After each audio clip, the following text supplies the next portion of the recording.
అందరికీ friends review of హరం హర సుధీర్ బాబు గారు అయితే మామ మచేంద్ర మూవీ తర్వాత ఈ మూవీతో అయితే వచ్చారు. అయితే ఈ మూవీ యొక్క ట్రైలర్ చూసి మాత్రం అయితే అదిరిపోయింది అనమాట. అలాగే ట్రైలర్లో ఉన్న బీజిఎం కూడా అయితే అదిరిపోయింది. అయితే మూవీ కూడా అయితే సూపర్ హిట్గా అయితే ఉంది అంటారా? లేదు, మూవీ అయితే యావరేజ్. మూవీలో ఫస్ట్ హాఫ్ అంతా కూడా అయితే సూపర్గా అయితే ఉంటుంది, కానీ సెకండ్ హాఫ్ అయితే అందరిని అయితే డిసప్పాయింట్ అయితే చేస్తుంది. మూవీ అయితే అంతకైతే సెకండ్ హాఫ్ అయితే బాగోదు. అలాగే మూవీలో అయితే 2 సాంగ్స్ అయితే నాకైతే బాగా నచ్చాయి. సాంగ్స్ అయితే సూపర్గా అయితే ఉన్నాయి. అలాగే సాంగ్స్లో వచ్చిన మ్యూజిక్ కూడా అయితే సూపర్గా అయితే ఉంది. అలాగే మూవీ యొక్క బీజిఎం గురించి అయితే ఏం చెప్పాల్సిన అవసరం లేదు.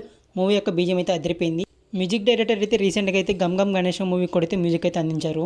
అలాగే మూవీలో అయితే ఫైట్ సీన్ అనమాట. ఫైట్ సీన్లు అయితే అదిరిపోయినాయి అనమాట. ఇచ్చే ఎలివేషన్ కూడా అయితే సూపర్గా అయితే ఉంది, ప్రతి ఒక్క ఎలివేషన్ కూడా. అలాగే యాక్టింగ్ పరంగా కూడా అయితే అందరూ అయితే సూపర్గా అయితే చేశారనమాట.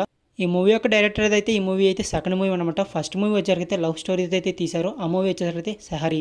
ఈ మూవీకి నేను ఇచ్చే రేటింగ్ 2.75. మీరైతే మూవీకి అయితే వెళ్ళే ముందు అయితే ఖచ్చితంగా అయితే ట్రైలర్ అయితే చూడండి. అసలు మూవీ యొక్క కాన్సెప్ట్ ఏంటో మీకైతే క్లియర్గా అయితే అర్థమవుతుంది.